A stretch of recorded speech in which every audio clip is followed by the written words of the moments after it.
Muy buenas tardes. Un saludo muy especial de parte de la doctora Diana Alexandra Remolina Botía, presidenta del Consejo Superior de la Judicatura, así como de los demás magistrados que integran la corporación. Como resultado de una alianza entre el Consejo Superior de la Judicatura a través de la Escuela Judicial Rodrigo Lara Bonilla y la Cámara de Comercio de Bogotá, se ha diseñado un ciclo de capacitación denominado Mecanismos de Resolución de Conflictos. También es posible otra forma de justicia. Le damos la bienvenida a la conferencia virtual denominada El arbitraje, aspectos prácticos y puntos de articulación judicial. El arbitraje es uno de los métodos para resolver conflictos más importantes utilizados por su especialidad en sectores específicos de alta complejidad. Teniendo en cuenta la estrecha relación que hay con el sector judicial, en el trámite arbitral es necesaria la articulación y el diálogo permanente entre los actores de justicia del sistema que facilite su desarrollo. Para esta actividad académica tenemos el gusto de contar con el doctor Andrés Gustavo Piedradita Forero. El doctor Piedradita es abogado, docente de pregrado y posgrado en Derecho Comercial, en contratos comerciales y sociedades en distintas universidades del país. Es árbitro nacional e internacional, miembro de la Academia Colombiana de Derecho Internacional ACOLDI, el Comité Colombiano de Arbitraje, la Comisión de Arbitraje ADR de la Cámara de Comercio Internacional de París, ICC, y el Colegio de Abogados Comercialistas. Además, es director del Centro de Arbitraje y Conciliación de la Cámara de Comercio de Bogotá. Doctor Gustavo Andrés, es un gusto tenerlo con nosotros. Bienvenido, tiene el uso de la palabra. Muy buenas tardes. Muchas gracias, doctora Claudia Marcela Granados, directora en funciones de la Escuela Judicial. Y un saludo, además, extensivo a la doctora Diana Alexandra Remolina Botía, presidenta del Consejo Superior, y por supuesto a todos aquellos que nos están acompañando y verán posteriormente esta videoconferencia. Es, como lo comentaba en la oportunidad anterior, pues es un verdadero gusto y un honor para mí acompañar este tipo de espacios y tener la posibilidad de hablar con ustedes de temas tan importantes como estos. Como lo decía la doctora, pues en mi calidad de director del Centro de Arbitraje y Conciliación, vivimos en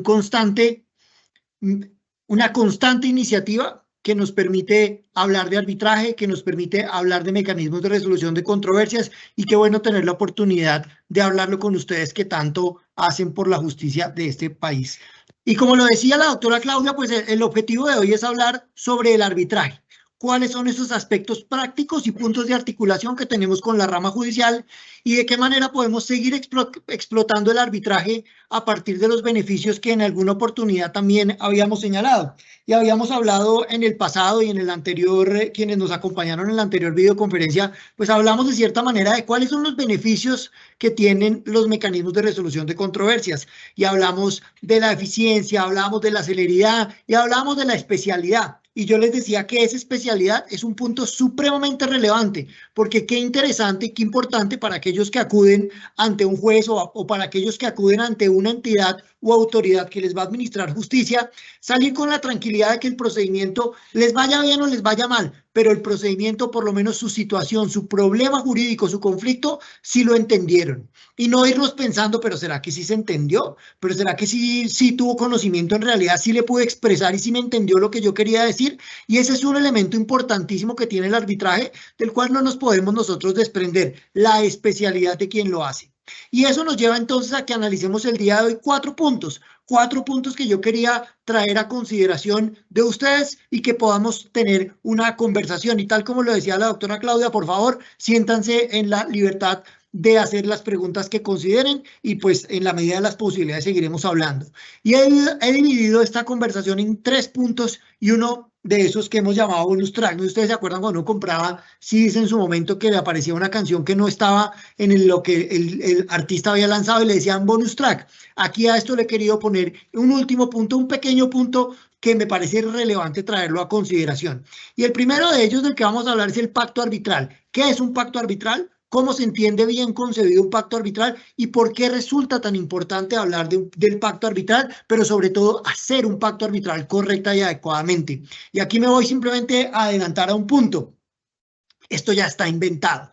Aquí no, aquellos que van a suscribir cláusulas, aquellos que van a suscribir contratos y han considerado incluir la cláusula compromisoria, les voy a dar un tip para toda la vida. Esto ya está hecho. No se pongan a escribir cláusulas desde cero, porque podemos cometer errores que nos lleven a determinar la caída del tribunal o la caída del procedimiento. Aquí ya y les traigo un modelo de cláusula que voy a tener el gusto además de compartir con ustedes, en fin, porque lo que me interesa es que entendamos justamente qué es y sobre todo cómo se hace y dónde podemos encontrarlo.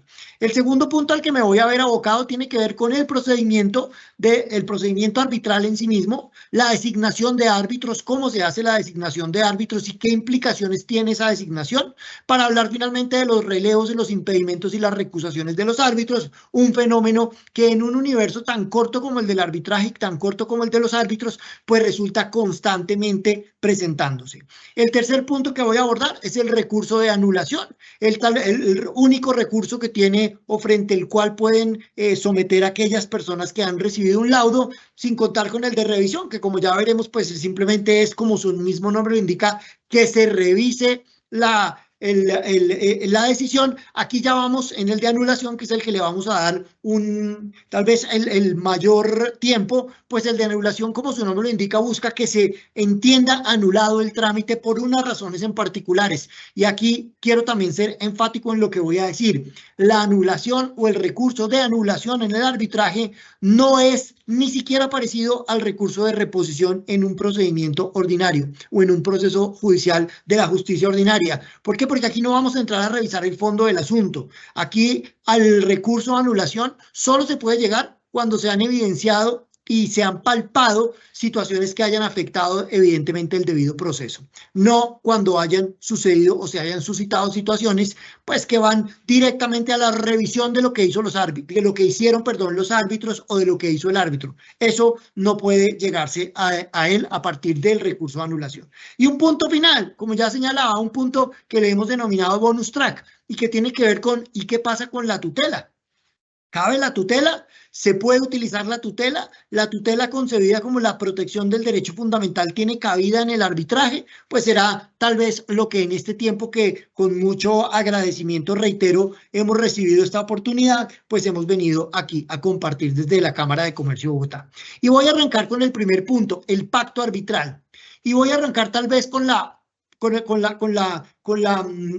lo más sencillo. ¿Qué es el pacto arbitral? ¿A qué hablamos cuando decimos que la existencia de un pacto arbitral? ¿Qué es el pacto arbitral? Pues fíjense ustedes que la definición del pacto podemos entenderlo como el negocio jurídico en virtud del cual las partes de manera expresa se obligan a someter a arbitraje las controversias que hayan surgido o puedan surgir entre ellas. Es decir, la voluntad de las partes de acogerse al arbitraje es aquella mediante la cual le denominamos el pacto arbitral. Y ese pacto arbitral lo podemos entender o lo podemos encontrar bien en el compromiso como bien en la cláusula compromisoria.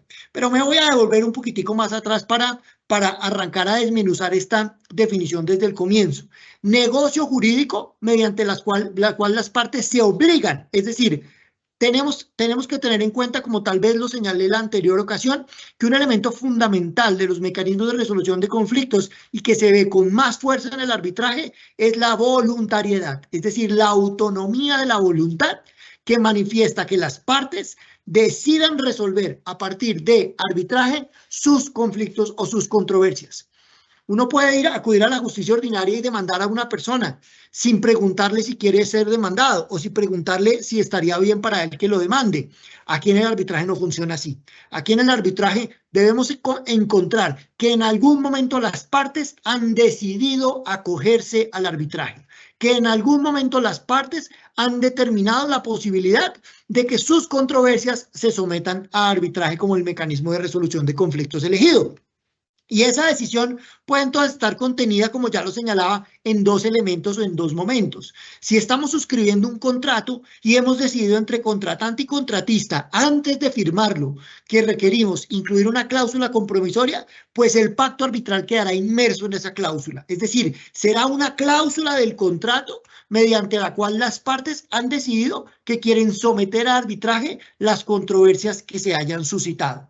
Luego, cuando hablamos de pacto arbitral, podemos hablar lo que está en la cláusula compromisoria si está en el contrato. Ahora bien, si la cláusula compromisoria no aparece en el contrato, sino que aparece en un documento distinto, posterior, anterior, concomitante, el caso es en un documento distinto al contrato, ya no le llamaremos cláusula compromisoria, sí le llamaremos compromiso. Pero ambos, cualquiera de los dos, con los mismos efectos y con las mismas consideraciones. Es decir, ambos tienen que tener la voluntad expresa de las partes de someter a arbitraje cualquier controversia. Por eso decía yo hace un par de minutos, ojo, eso ya está escrito, eso ya está montado, eso no hay que ponernos a inventar ni a construir de cero cláusulas compromisorias o compromisos, porque lo que podemos hacer es que de alguna manera no dejemos expresamente claro qué es lo que las partes han querido señalar, qué es lo que las partes han querido determinar. De ahí la relevancia y la importancia de redactar un correcto o una correcta cláusula compromisoria. Pero me voy a devolver, pasé, pero me voy a devolver un segundito, porque me dicen ustedes que hemos puesto en negrilla y con un asterisco una expresión de manera expresa. Eso quiere decir que las partes deben determinar con claridad que quieren someter a consideración de un tribunal arbitral cualquier controversia. Luego podemos ir descartando cosas. La mano con el pulgar hacia arriba en el chat de WhatsApp en señal de aceptación, pues de cualquier manera, conforme con lo que estamos viendo, pues no me está queriendo decir de manera expresa que quieren ir a arbitraje. Y hago la referencia de la mano con el pulgar arriba porque hace unas semanas, seguramente ustedes lo habrán visto también, habían sentencias o una sentencia en particular en la que se aceptaba o en la que se considera que había habido aceptación de algún negocio jurídico de una de las partes por una manifestación de un pulgar arriba en un chat de WhatsApp. ¿Quién puede desconocer en el mundo que una mano haciendo así es una señal de que la persona está de acuerdo? Pues nadie, ¿cierto? Yo no puedo decir, no, es que cuando yo hago así es que estoy en desacuerdo. No, todos sabemos y para todos es una costumbre, casi que un uso normal del tráfico de la comunicación, que un pulgar arriba es una señal de aceptación. Pero fíjense que en el arbitraje no. En el arbitraje vamos a requerir que se acepte de manera expresa, es decir, que las partes hayan convenido en esa cláusula compromisoria o en ese compromiso, porque es esa cláusula compromisoria, es ese compromiso el que reúne todos los aspectos que las partes han querido someter a arbitraje. Y ese de manera expresa, entonces, me lleva a que hagamos una alusión rápida del artículo 3º, parágrafo de la ley 1563 del año 2012, perdón. Ese es el estatuto arbitral, ese es el marco, la ley de arbitraje en Colombia, que nos determina cómo funciona el arbitraje y cuáles son los elementos, procedimientos y pasos que el arbitraje debe seguir. Y esa ley, en su artículo 3º, me habla de la presunción de la existencia del pacto. Claro, dirán ustedes, pero no que tenía que ser expreso. Claro, tiene que ser expreso, pero fíjense que el artículo 3º también nos da una posibilidad y nos da la posibilidad de ir a arbitraje aun cuando las partes no han querido o no han consentido de manera expresa ir a él. Y dice, y me voy a permitir leer lo que dice el parágrafo. Si en el término del traslado de la demanda o de su contestación o de las excepciones previas, una parte invoca la existencia del pacto arbitral y la otra no lo niega expresamente, ante los jueces o el tribunal, se entiende válidamente probada la existencia del pacto arbitral. Luego hay una posibilidad, además de suscribir la cláusula compromisoria o además de suscribir el compromiso, y es que yo, en el término del traslado de la demanda, de la contestación o de las excepciones previas, invoque la existencia del pacto y que la otra no diga nada. Que la otra no diga que no existe, que eso no es cierto, que esa cláusula nunca se firmó, que dónde está, que la muestre. Nada de eso será necesario, porque si la otra parte guarda silencio, se entenderá que el pacto arbitral ha existido. Entonces puede entenderse, oiga, bueno, aquí hay una excepción a aquello señalado anteriormente, es decir, aquí hay una excepción a la manifestación expresa mediante la cual las partes obligan o se entienden obligados en una cláusula compromisoria o en un compromiso. Y esto que encuentran ustedes en pantalla en este momento es una cláusula compromisoria. Cláusulas compromisorias, ustedes pueden encontrar modelos de cláusulas en Google, en Internet hay un montón de cláusulas. Mis recomendaciones, vayan a la fija. Cuando vayan a redactar una cláusula compromisoria, vayan directamente a la página de un centro de arbitraje. Si les, para más señas, vayan al de la Cámara de Comercio de Bogotá, al Centro de Arbitraje y Conciliación de la Cámara, y descarguen la cláusula compromisoria, cópienla y péguenla y van a ir a la fija. Porque esta cláusula está blindada, es contra balas. Esto ya está aprobado y es una cláusula que se entiende, va a tener absoluta validez. Y fíjense ustedes que se divide por varios elementos que de la sola lectura ustedes los pueden encontrar. El primero de ellos me indica en el encabezado qué voy a resolver por arbitraje. Toda controversia o diferencia que se derive de este contrato. Ahí entendemos entonces, la ejecución y la liquidación del contrato está incluida. Está incluido todo lo que se manifieste a partir del contrato. Está incluido todo lo que se desprende del contrato. Porque sí es importante dejar absolutamente claro, pero sobre todo absolutamente encajonado todos los aspectos que yo quiero someter a arbitraje, para que en alguna manera, de alguna otra forma, la otra parte, queriéndose zafar del arbitraje, diga, no, pues venga, usted dejó por fuera la liquidación porque solo se hizo referencia a la ejecución. Entonces, por eso hemos querido ser lo absolutamente inclusivos posible para decir toda controversia o diferencia. Segundo elemento importante a destacar, que el que ustedes encuentran ahí con el número 1, estará integrado y ahí debo decir por cuántos árbitros debería estar integrado. Básicamente se entiende una mínima cuantía por un árbitro, una máxima cuantía por 3 árbitros. Ahí lo importante y como es natural es que sea un número impar, ya que las decisiones en el laudo arbitral, nos lo dice el artículo 38 de esta misma ley 1563, indica que el laudo debe ser adoptado de forma por votación, entendiendo que aquellos que hayan tenido la mayoría, pues serán los que prevalezcan con la posibilidad, como ya veremos, de salvar el voto a aquel que no haya estado en esa misma sintonía. El segundo punto, ¿cómo los voy a designar? Un elemento también absolutamente relevante, y es el espíritu de los mecanismos de resolución de conflictos tiene que ver específicamente con la posibilidad de que las partes sean quienes determinen quiénes van a resolver mis controversias. El espíritu de los mecanismos es ese. El espíritu es que las partes digan previamente, mire, si tenemos una diferencia, quiero que lo resuelva una persona que cumpla con estos elementos. Entonces, diseño exactamente qué es lo que yo busco, porque quiero encontrar una persona que tenga la especialidad, la experiencia y la capacidad de resolver mi controversia. Entonces, ese segundo punto que ustedes encuentran ahí, el tercero al que yo hago referencia, tiene que ver la manera en la que voy a designar las árbitros que me van a resolver mi controversia. Y podemos entonces decirlo, mire, vamos a intentarlo de común acuerdo, pero si no podemos hacerlo de común acuerdo, pues nos vamos directamente a que sea el centro quien mediante su mecanismo decidido, mediante su mecanismo elegido, sea quien lo decida. Y se preguntarán ustedes, bueno, ¿y qué pasa si no se puede? ¿Qué pasa si las partes dicen, no, no queremos que el centro elija, queremos que sea solo de común acuerdo?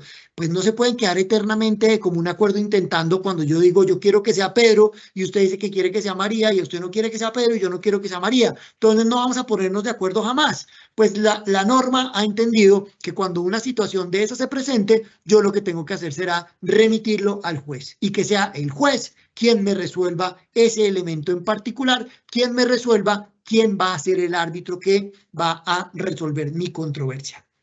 Y el tercer punto, el cuarto al que hago referencia, tercero que aparece ahí en los numerales, es el procedimiento, porque bien podemos elegir el procedimiento que está establecido en la ley, por ejemplo, como también podemos elegir el procedimiento que cada centro de arbitraje haya tenido a partir del reglamento que cada centro ha expedido para impulsar y llevar adelante sus trámites. Y el último punto, si el tribunal decidirá en derecho, en equidad, o si el tribunal resolverá en un conflicto o una controversia a través de un laudo técnico. Claramente, si estamos hablando de un laudo arbitral, de esto de lo que estamos hablando, de arbitraje como mecanismo de resolución de controversias, en su gran mayoría estaremos hablando de laudos en derecho. Entonces, fíjense ustedes que la cláusula compromisoria ya está ahí.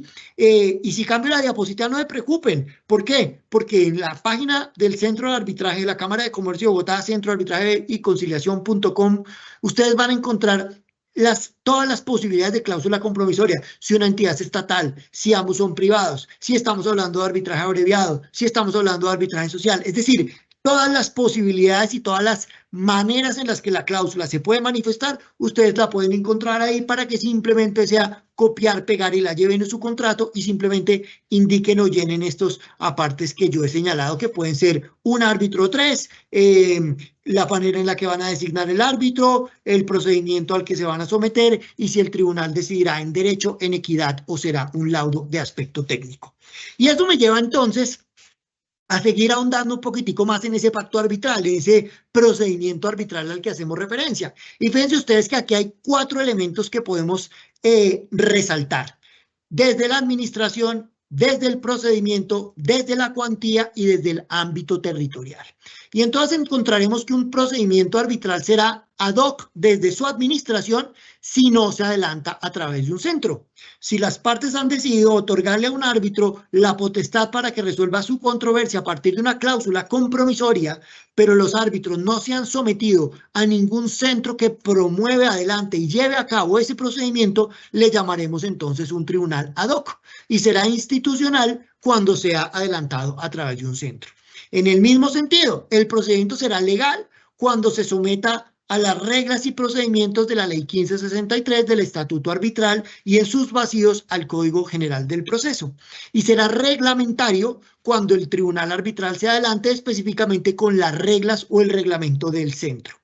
En su cuantía, pues no hay mucho que explicar, mayor o menor, y cuando no se diga nada o cuando la controversia no se pueda determinar su cuantía, hablaremos de cuantías indeterminadas, que en su tratamiento se entenderá como un procedimiento de mayor cuantía, y en cuanto al ámbito territorial, hablaremos de arbitraje nacional o arbitraje internacional, y él dependerá de las consideraciones mediante las cuales el contrato se entienda nacional o internacional a partir de las reglas propias del derecho internacional privado.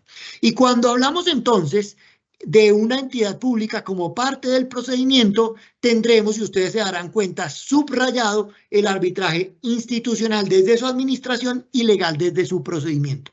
Luego, si una entidad pública, entiéndase la ANI, el ministerio, la gobernación, cualquier entidad pública, entienda que va a ir a un tribunal arbitral a someter sus controversias a la resolución de unos árbitros, ese procedimiento tendrá que ser no solo institucional, es decir, adelantado a través de un centro, sino que sus reglas serán las que nos enmarque la Ley 1563, no pudiendo elegir un arbitraje reglamentario. Visto entonces el pacto arbitral, ¿qué es el pacto arbitral y dónde lo puedo encontrar? Ya saben ustedes, el pacto arbitral es la manifestación de las partes a someter sus controversias a arbitraje y puede encontrarse en un compromiso o en una cláusula compromisoria en el contrato, compromiso por fuera del contrato. Vamos al segundo punto preparado para la conversación, el procedimiento, la designación, los relevos y las recusaciones. Y fíjense ustedes que lo primero que las partes deben determinar en esa cláusula que ya les había señalado, pues tiene que ver específicamente con las calidades de la ley, el reglamentario o de los centros desde su administración, tema que ya habíamos visto en la anterior diapositiva. El número de árbitros que voy a requerir, ya habíamos también hablado de ello. Si estamos hablando de un procedimiento de menor cuantía, estaremos hablando de generalmente un árbitro. Si estamos hablando de un procedimiento donde su cuantía es un poco superior, pues obviamente también el número de árbitros va a crecer en el término de 3 árbitros. Recordemos también además, el mayor número de árbitros, pues el mayor número de honorarios de árbitros que las partes van a tener que pagar, y es un elemento que claramente hay que tener en consideración. El tercer elemento, pues la forma de designación, ya lo había dicho, lo natural, lo normal, lo que se busca, lo que se entiende y lo que se espera de un mecanismo de resolución de conflictos es que la forma de designación de los árbitros se haga de común acuerdo. Es decir, que las partes hayan determinado dentro de sus capacidades quién o qué persona o qué criterios tendría la persona que ellos quisieran elegir como árbitro, y ya sobre eso se pondrán de acuerdo, y reglas para eso hay muchas. Les pongo un ejemplo. Las partes se sientan y dicen, nosotros dijimos que vamos a elegir de común acuerdo, usted proponga 5 y yo propongo 5, y si en alguno nos encontramos, pues ese será el árbitro que tendremos. Reglas que las partes han establecido para determinarlo y escogerlo de común acuerdo. Ya si las partes de común acuerdo no pueden, se hará a partir de lo que hagan los centros en sus sorteos. Yo les cuento aquí en Bogotá, en la Cámara de Comercio de Bogotá, manejamos un sorteo es un sorteo público que se hace todos los martes y todos los jueves, donde un software de manera aleatoria me decide y me determina quiénes son los árbitros que van a resolver mis controversias, obviamente con unos ingredientes que le ponemos al sorteo, como por ejemplo la especialidad, si el árbitro ya tiene un proceso, pues no lo puedo sortear, cosas de ese estilo que nos permiten un mayor número de designación, un mayor número de elegibilidad y por supuesto que se cumplan las reglas de aleatoriedad. Si las partes no se pueden poner de acuerdo y no quieren que se haga a partir de los sorteos que hacen los centros, pues entonces lo haremos por un tercero elegirá los árbitros, situación que casi no se determina, o por el juez civil del circuito, que sucede mucho cuando las partes finalmente no se pudieron o no se han podido poner de acuerdo.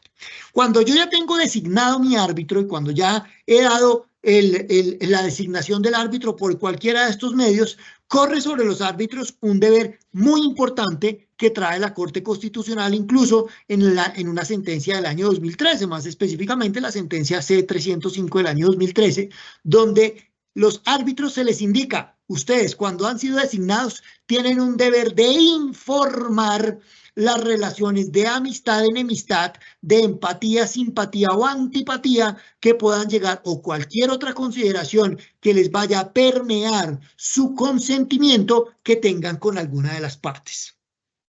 No, es que yo fui amigo de él, es que yo fui su padrino de matrimonio, es que yo fui padrino de bautizo de su hijo, perdón, o es que yo simplemente fui compañero de universidad, o es que nos estamos enfrentando en otro tribunal, en otro lado. Es decir, tengo que revelar. No con eso estoy diciendo que el árbitro va a dejar de estar, pero sí tiene un deber de revelación, que es el deber de información que todos los centros exigimos de todos aquellos que han venido a cumplir la función arbitral, que de cierta manera al momento de ser designados por las partes, por el centro, por sorteo, por el juez, cualquiera que sea la consideración, las partes sí tengan la tranquilidad que el árbitro va a revelar su posible conflicto de interés. Y cuando el árbitro presenta su deber de información y dice, miren, partes, sí, la verdad es que yo como árbitro fui profesor hace 25 años en la Universidad Libre de Colombia, fui profesor de el apoderado de la parte demandada. Punto. Ahí lo reveló. Ya serán las partes quienes deberán decidir si el árbitro debe ser recusado. Entonces, fíjense ustedes, una cosa es el deber de información, la revelación del deber de información que trae la Corte Constitucional en la sentencia C-305 del 2013, pero ya lo otro es lo que las partes hagan con esa información. Si las partes dicen, no, mire, eso fue hace 25 años, yo confío en que usted es un tipo probo y honrado, y si usted no se declara impedido, pues nosotros tampoco lo vamos a tener que hacer, o no lo vemos con condiciones de hacerla, o pues simplemente que usted haya sido profesor, pues no me implica ninguna amistad, enemistad, simpatía o antipatía, y por consiguiente yo no hago nada. Entonces, el deber de información del árbitro como su obligación puede dar lugar al impedimento manifestado por el árbitro o a la recusación manifestada por las partes. No, señor árbitro, usted reveló esa información, usted no se declaró impedido, pues yo lo recuso. O señor árbitro, usted no cumplió con el deber de información que tenía que cumplir, yo lo voy a recusar. Entonces, fíjense ustedes que hay todo un universo que lo que busca es permear de legalidad y permear de imparcialidad el procedimiento arbitral a partir de la información, el impedimento y la recusación. Y aquí un simple dato para conocimiento de todos. Fíjense ustedes, el 56% de las veces nosotros en la Cámara de Comercio de Bogotá, en este Centro de Arbitraje y Conciliación, designamos por sorteo. Es decir, en el 56% de las veces las partes han venido aquí al Centro de Arbitraje a decirme, elíjame usted el árbitro. Yo confío en su procedimiento, elíjalo usted. Y en un 40% son las partes las que han decidido que ellos quieren resolver quién va a ser el árbitro y solo en un 4% se va por la autoridad judicial. Fíjense ustedes que eso de por un tercero, pues de ninguna manera lo vemos en la información que queremos reportar. Reitero, el 56% por sorteo, el 40% por las partes y solo apenas un 4% por la autoridad judicial. Y eso nos lleva entonces, cuando ya tengo árbitros sorteado, cuando ya tengo designaciones, cuando ya se reveló el deber de información, cuando ninguna parte decretó o declaró la recusación del mismo, ni el árbitro se declaró impedido, empezamos a surtir todo el procedimiento que arranca muy sencillamente con el traslado de la demanda, la defensa, viene el intento de audiencia de conciliación y una vez fracasada la audiencia de conciliación, en los casos en los que así suceda, el árbitro deberá decretar el gasto de sus honorarios. Es decir, solo hasta ese momento, fíjense ustedes, 1, 2, 3, en la cuarta casilla, decretará el árbitro la fijación de sus honorarios. Y ahí en ese momento les dará a las partes 10 días respectivamente a cada uno de ellos para que paguen sus honorarios. Luego, en ese momento el árbitro dice, señores partes, fracasada la audiencia de conciliación, procedo a fijar mis honorarios en 100 pesos a partir de unas tarifas que están reglamentadas en la ley. El árbitro dirá, mis honorarios son 100 pesos, ustedes partes tienen 10 días cada uno de ustedes para pagar a partir de hoy. Y durante ese tiempo se empiezan a surtir los 10 días hábiles para que las partes paguen los gastos de los honorarios. Se preguntarán ustedes, bueno, ¿y qué pasa si una no paga? Fíjense lo interesante. Si una parte paga, o más bien, si las dos partes pagan, seguimos el procedimiento normal, que ya vamos a ver cómo sigue. Si las dos partes, ninguna paga, pues el procedimiento se termina, los árbitros habrán extinguido su competencia, deberán cerrar el caso y entregar el expediente y decir, hasta aquí llegaron, pueden ir ustedes a la justicia ordinaria sin ningún problema. El tema sería, ¿qué pasa si una parte paga y la otra no? Y la norma dice, si una parte paga y la otra parte no paga, vencidos esos 10 días, se darán 5 días hábiles siguientes a la parte que sí pagó para que pague por la otra parte. Una especie de subsanación al momento del pago para que en ese momento y solo durante 5 días la parte que pagó su parte, su mitad, pues pague el 50% de la otra parte.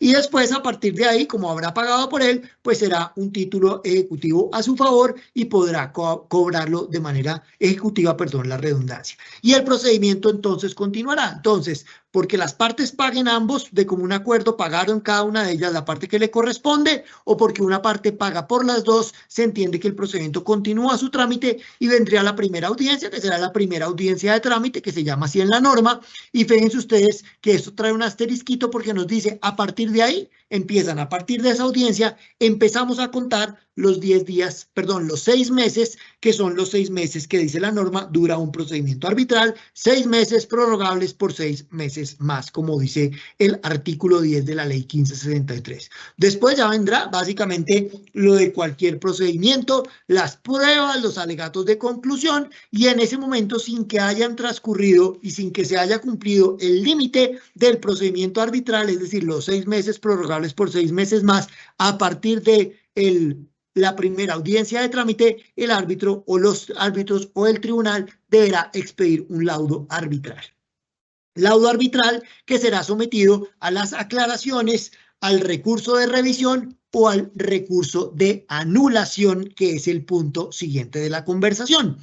¿Qué pasa y cómo funciona entonces ese recurso de anulación? Ya vimos, pasados 6 meses prorrogados por 6 meses más, el árbitro expide un laudo arbitral que dice el artículo 38, será adoptado por una mayoría de los miembros que componen el tribunal. Es decir, si el tribunal es de 3, pues con que 2 árbitros voten que esa es la decisión, ya se entiende adoptado el laudo arbitral, perdón, y será de obligatorio cumplimiento para aquel, o será más bien obligatorio su firma y su suscripción para aquel que no haya votado favorablemente, sin perjuicio de que tenga la capacidad de hacer lo que conocemos como salvamentos de voto.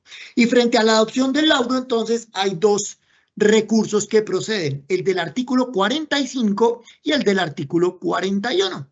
Y el del artículo 45 es el recurso de revisión. Y el recurso de revisión del laudo arbitral no es nada diferente a la posibilidad de que el tribunal revise la decisión pero revise la decisión simplemente en términos de mera forma. Aquí no me voy a meter al fondo. Recordemos que el arbitraje no tiene una no tiene una doble instancia, no tiene una segunda instancia, no se revisan, no se presentan recursos de reposición o apelación para que se revise la decisión. Aquí en la revisión simplemente buscaré una revisión de forma o le pediré una aclaración. Por ejemplo, si es que hay errores aritméticos, ¿no? Usted dijo que 2 más 2 era 5 y 2 más 2 es 4. Por favor, corrija o aclare el laudo o acláreme una parte de la decisión para que me quede clara. Entonces, ahí el árbitro o el tribunal arbitral lo que hará será o corregir los errores o aclarar la situación. Jamás en la vida revisará su decisión para cambiarla.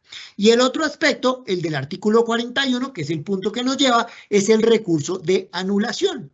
Y el recurso de anulación es un recurso extraordinario donde sus causales están taxativas y son restrictivas en la norma. La ley 1563 nos determina cuáles son las causales de anulación de ese laudo en ese artículo 45, y aquellas posibilidades a las cuales o por las cuales yo puedo llevarlo.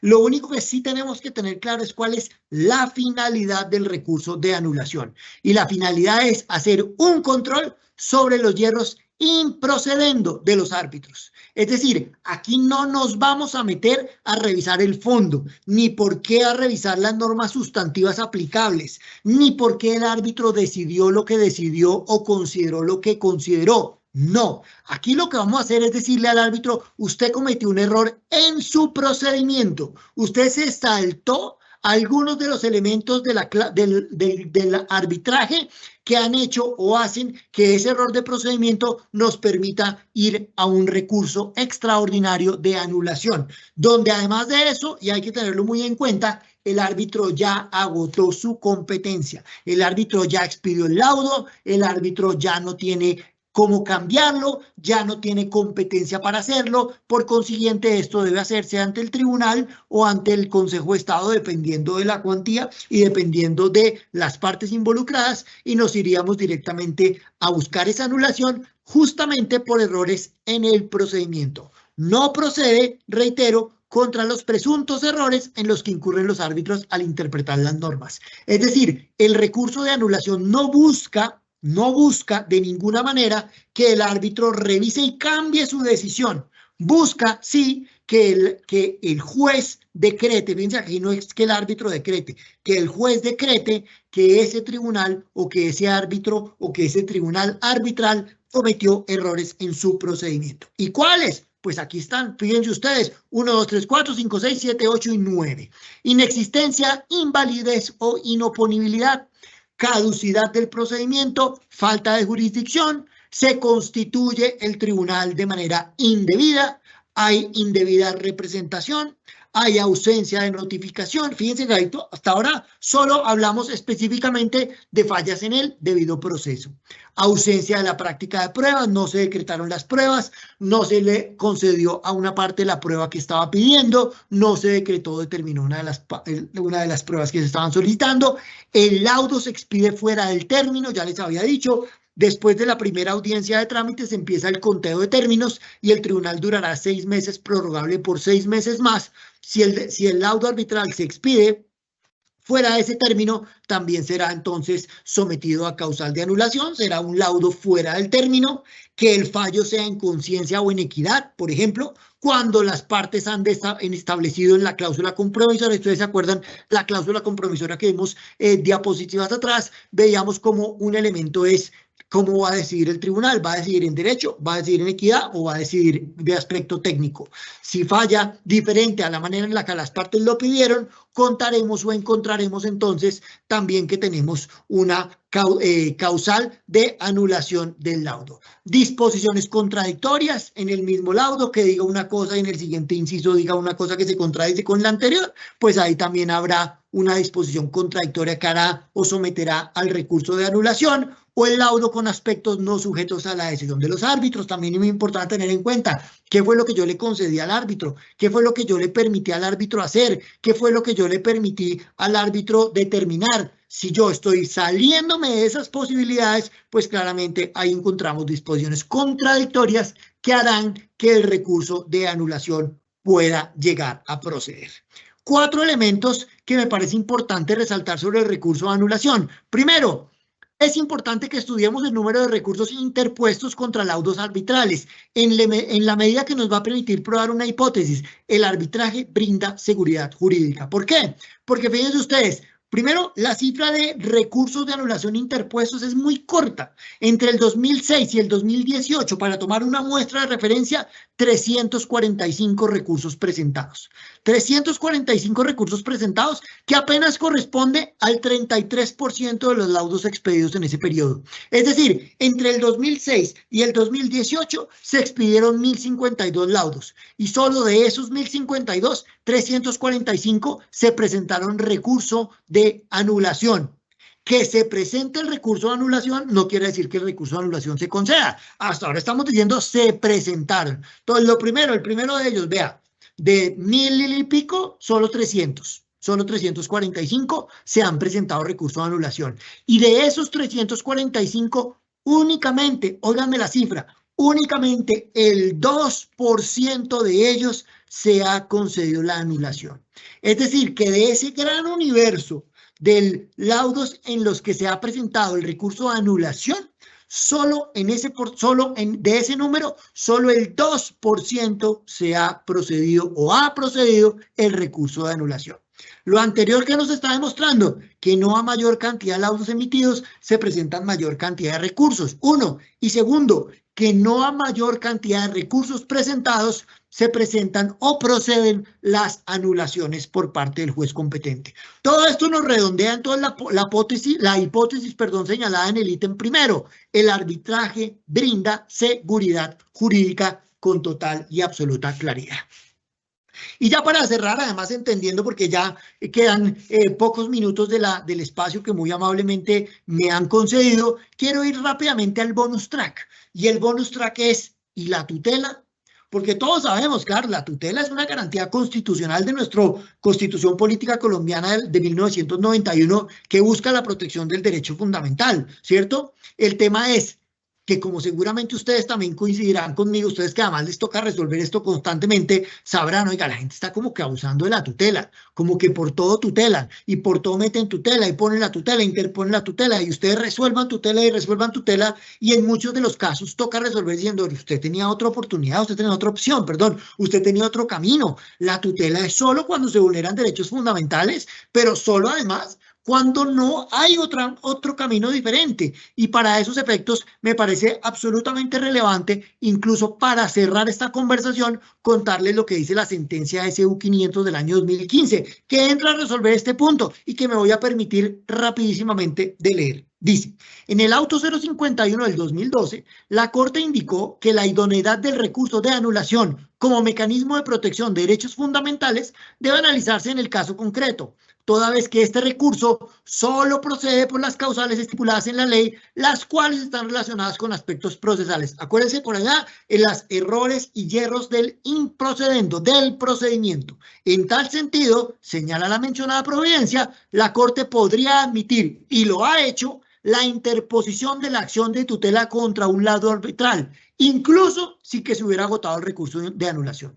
Lo anterior, y este es el punto, no implica abrir la posibilidad para omitir el recurso ordinario de controversia sobre los laudos, es decir, la revisión, la aclaración y la anulación, pues la regla general continúa siendo la subsidiariedad de la acción de tutela y ahí continúa la sentencia en su escrito. ¿Qué quiere decir esto? ¿Tutela contra laudo procede? Claro que procede, pero no podemos perder de vista nunca un elemento que la Corte Constitucional nos han enseñado y que ustedes los jueces aplican con absoluta rigurosidad. El principio de subsidiariedad. Si hay otro camino idóneo para proceder a la resolución o la protección del derecho, ese camino debe primar. Y solo cuando no haya otro camino, en el caso del arbitraje, la revisión, la aclaración o la anulación, si ese camino no funciona y si la vulneración del derecho fundamental es palpable con el debido proceso, que es lo que haría un recurso de anulación, pues claramente las partes pueden proceder a buscar a través su protección, a través del recurso, o más bien, a través de la acción de tutela.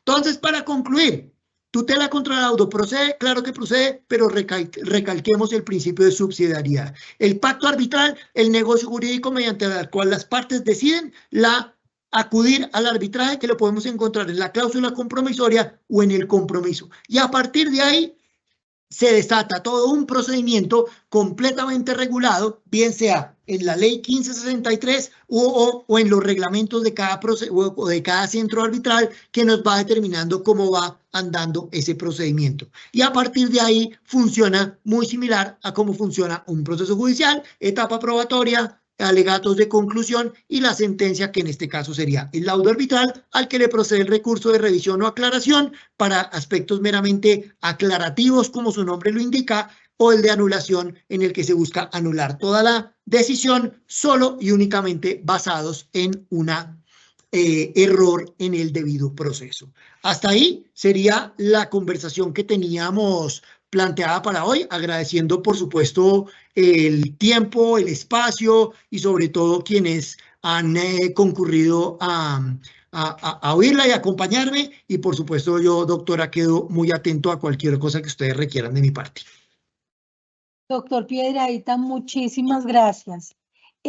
Antes de despedirlo, queremos hacerle unas preguntas que nos ha formulado el público o las personas que están escuchando su conferencia. Claro que ¿Se sí. puede recusar a un árbitro designado? Claro, funciona a partir de los impedimentos, que son los que el árbitro propiamente señala a motu propio, que dice: mire, yo no puedo tomar el caso porque ese era mi compadre de toda la vida, o ese fue mi alumno, o ese fue el profesor. Y cuando el árbitro no lo hace y ha sido designado el árbitro por las partes, por el sorteo o incluso por el juez, las partes tienen la capacidad, porque es que cuando lo designa el juez no tiene cómo saber qué pasó detrás. Usted de quién era amigo, de quién era enemigo, el juez no tiene por qué saberlo. Y en ese sentido y en esos casos, claro, cualquiera de las partes puede recusar al árbitro y decir: mire, usted fue designado, pero resulta que en el año 2012, y aquí está comprobado, usted fue y me quedo siempre con el caso del padrino de matrimonio, porque fue un caso muy particular que tuvimos acá, donde el árbitro no dijo nada y resultó que era un padrino de matrimonio del vicepresidente o el apoderado de una de las partes. Gracias. Otra pregunta que le formulan es: ¿qué tipo de casos pueden ser resueltos mediante arbitraje? Básicamente, el arbitraje tiene un componente completamente declarativo, es decir, aquí buscamos la resolución de una controversia que tenga todas las luces propias de aquellas cosas que el derecho no lo permita, que la ley lo impida. Ejemplo, en los temas penales, ejemplo, en los temas laborales, donde los centros no tienen esa competencia, esa capacidad. Últimamente muy en boga el tema del arbitraje tributario, de si es posible o no es posible, de que si se puede proceder y se puede iniciar un procedimiento legislativo para que se establezca la posibilidad de llevar el derecho tributario al arbitraje. Pero básicamente el arbitraje está permitido en aquellos campos que la ley lo permite o que la ley no los ha impedido. Reitero, el arbitraje tributario, el arbitraje penal o el arbitraje en temas laborales están exentos de el mecanismo arbitral, e incluso ahora cursa también un proceso, una iniciativa legislativa en este momento en el Congreso de la República para habilitar lo que se ha llamado el arbitraje o el pacto arbitral ejecutivo, para llevar al arbitraje el procedimiento o los procesos ejecutivos, que tampoco se podría, porque como dije, el arbitraje es meramente declarativo. Gracias. Y la última pregunta: ¿qué deben hacer dos partes que tienen la intención de resolver una disputa mediante el arbitraje? ¿Qué tienen que hacer? Pues básicamente verificar o validar si en el contrato suscrito tienen cláusula compromisoria, es decir, que exista el pacto arbitral al que yo hice referencia en la conversación. Si no lo tienen, eso no quiere decir que no lo puedan hacer, porque pueden acudir a un compromiso, es decir, se sientan y una hojita en blanco escriben que tienen ganas y que desean someter su controversia a una resolución de un tribunal arbitral, y eso será suficiente para poder acudir. Si la cláusula cumple con las condiciones propias a las que yo hice referencia en la conversación y que ustedes, reitero, pueden encontrar en la página web, por ejemplo, de la Cámara de Comercio de Bogotá, en la página del Centro de Arbitraje y Conciliación, ahí encuentran los modelos de cláusula para que la cláusula quede redactada. Luego, para acudir al arbitraje, doctora, no hay nada diferente sino las ganas de acudir, la intención de acudir, la voluntad de acudir, porque ya lo demás parte del procedimiento propiamente dicho. En nombre de la Escuela Judicial Rodrigo Lara Bonilla y en nombre de todas las personas que lo están escuchando, le damos un especial agradecimiento porque nos ha brindado una versión sobre la celeridad que representa frente a los procesos comúnmente llevados por la jurisdicción ordinaria, y porque además son resueltos con profesionales que tienen una amplia trayectoria en materia de conflictos y dando seguridad y resolviendo controversias mediante el laudo arbitral. Gracias a los servidores y servidoras judiciales y a todas las personas del sector justicia que se conectaron en esta conferencia virtual. Los invitamos a que nos sigan a través de las redes sociales Facebook, Instagram, X y YouTube, donde podrán encontrar información sobre todas nuestras videoconferencias, además de otras noticias de interés. Muchas gracias.